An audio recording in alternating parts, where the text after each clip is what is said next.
everybody, and welcome to another video on the straight line graph. In this video, we're going to have a look at the domain and the range for a straight line graph. Now, here's our straight line graph. We're going to talk about just the general domain and range. Just a reminder, what is the domain? So the domain for a graph is all possible x values, okay?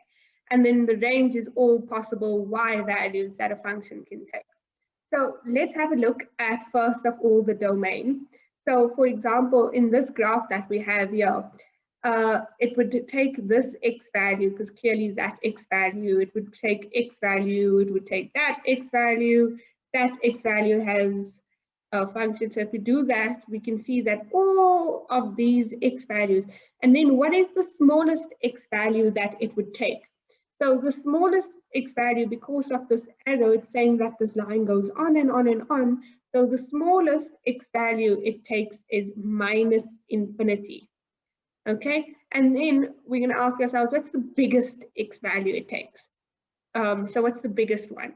So having a look at this graph, the biggest one would be, by looking at the arrow, this means that this graph goes on and on and on and on and on. It means that it would go right on to infinity. So the domain of a straight line graph is always x is an element from negative infinity to infinity. Infinity always has round brackets if we're putting it in interval notation, or if you would like, you could even write it as x is an element of real numbers. You should know what the real number system is. It's basically all of the values from negative infinity to infinity, and it includes all the fractions, all the numbers in between. So it's not discrete dots, it's a solid line, so it's taking all of those values in between.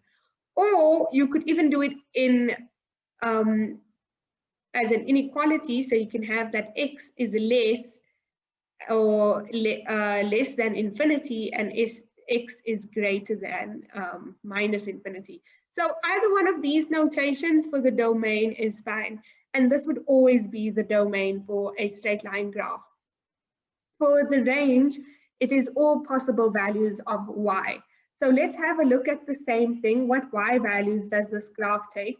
So having a look at it, oops,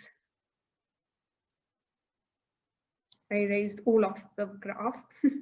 Okay, so for example, it takes this y value has a value, that one, it covers all of these ones. It clearly goes to the y value of 0. I mean, that y value, the y value of 0 is here. So what are the y, what's the biggest, or well, we always start at the smallest. What is the smallest value that this would take? Now, if we look again here, that would come from negative infinity. So y is an element from negative infinity.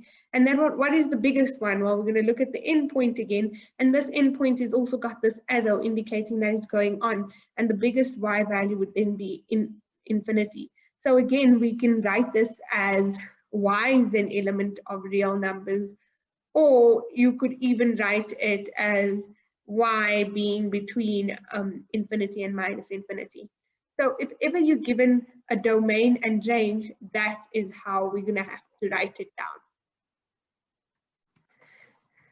Okay, so let's have a look at this. This is still a straight line graph, but this is a restricted straight line graph. And the difference is that here, this graph actually starts and ends somewhere. So the endpoints aren't infinity and negative infinity. So what we would like to do is the domain and range of this. So first, it starts with the domain. So x is an element. What's the smallest x value that this graph takes? So we'll look at, this is the smallest value, and it's associated with -2. So it's -2. And then it's an open bracket. And an open bracket means that it is excluded, and excluded gets the round bracket. And then what's the biggest value it takes? It is 5. So you can see beyond 5, x is equal to 5. So you'll see here, for example, when x is equal to 6, there's no graph, there's nothing. So 6 is not in, there's no graph, so 6 is not part of the domain. And then for the range, you can fill it in for yourself if you'd like. The smallest y value is -5. Oh, sorry. This one here should get a square bracket. Why is this getting a square bracket? Because of the closed dot, which means it actually includes that value.